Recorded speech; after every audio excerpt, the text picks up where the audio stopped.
जिसका मतलब है पढ़ो। और आज आप वो कौम बन गए हैं जो देश का सबसे अनपढ़ कौम है। प्रशांत किशोर ये बताए, ये शुमार कराए और ये गिनती कराए कि उसने बिहार और भारत के लोगों के लिए क्या किया है, और खास तौर से जिस कौम को वो गुमराह करने की कोशिशें कर रहे हैं उन्हें यह भी बताना चाहिए कि मुसलमान के इशू पर उन्होंने क्या किया है। अगर आज वो चुनाव के मौसम में मुसलमानों को गुमराह करने की कोशिश कर रहे हैं तो मुसलमान हरगिज भी उनके सियासी फ्रेम में नहीं आने वाले हैं, और प्रशांत किशोर का किसी भी तरह का कोई भी हथकंडा बिहार में चलने वाला नहीं है।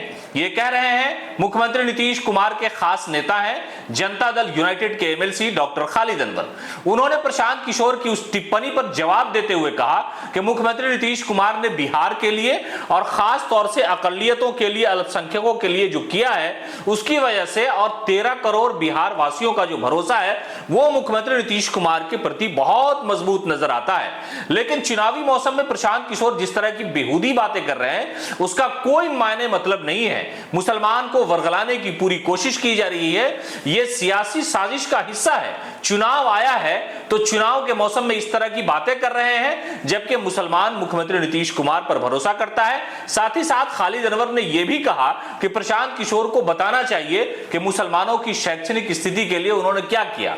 यह सिर्फ लफाजी करना, जबान से बोल देना, इसकी कोई हकीकत नहीं है। यह सिर्फ मौसम है चुनाव का, और चुनाव के मौसम में किसी को भी बहका देना, किसी को भी इस तरह से इधर उधर की बातों में फंसा करके वर्गलाने वाला जो मामला है वही है। मुसलमानों को भरोसा मुख्यमंत्री नीतीश कुमार पर है और मुसलमान इन सारी चीजों को समझता है। किस तरह से खालिद अनवर ने प्रशांत किशोर की उस टिप्पणी पर जवाब दिया है और सलीके से जवाब देकर के वो ये समझाने की कोशिश कर रहे हैं कि बिहार का जो मुसलमान है वो अकलियत आबादी जो है वो मुख्यमंत्री नीतीश कुमार पर भरोसा करती है। और कई भी मुसलमान के बड़े बड़े इशू रहे हैं जिससे प्रशांत किशोर की जबान तक नहीं खुलती, लेकिन आज लंबी लंबी जबान से लंबी लंबी बातें करके मुसलमानों को गुमराह करने की कोशिश कर रहे हैं। उनकी यह सियासी नापाक साजिश किसी भी तरह से कामयाब नहीं होगी। खालिद अनवर ने किस तरह का बयान दिया, किस तरह की बातें वो कह रहे हैं, मुख्यमंत्री नीतीश कुमार और मुसलमानों का भरोसा और प्रशांत की सियासी जो साजिश है उसका वो खुलासा कर रहे हैं। सुन लीजिए।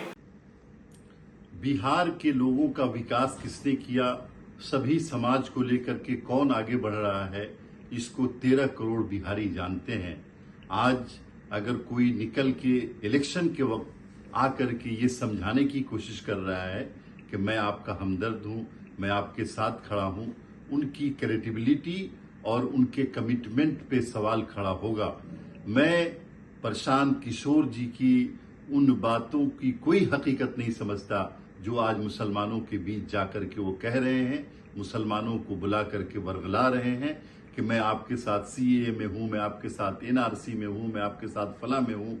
उनको बताना चाहिए कि आज तक उन्होंने बिहार के या भारत के किसी भी कम्युनिटी के लिए क्या किया है।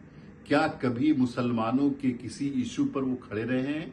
क्या कभी उन्होंने कोई ऐसा बयान दिया है जिससे मुसलमानों का समाजी और तालीमी फायदा होता हो?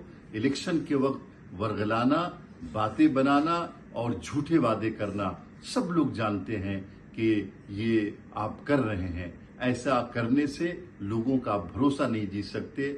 आज के दिन बिहार के 13 करोड़ लोग और खास तौर से बिहार की अकलियत हमारे नेता जनता दल यूनाइटेड के राष्ट्रीय अध्यक्ष श्री नीतीश कुमार जी के साथ हैं। वो किसी के वर्गलाने और बहकावे में आने वाले नहीं हैं।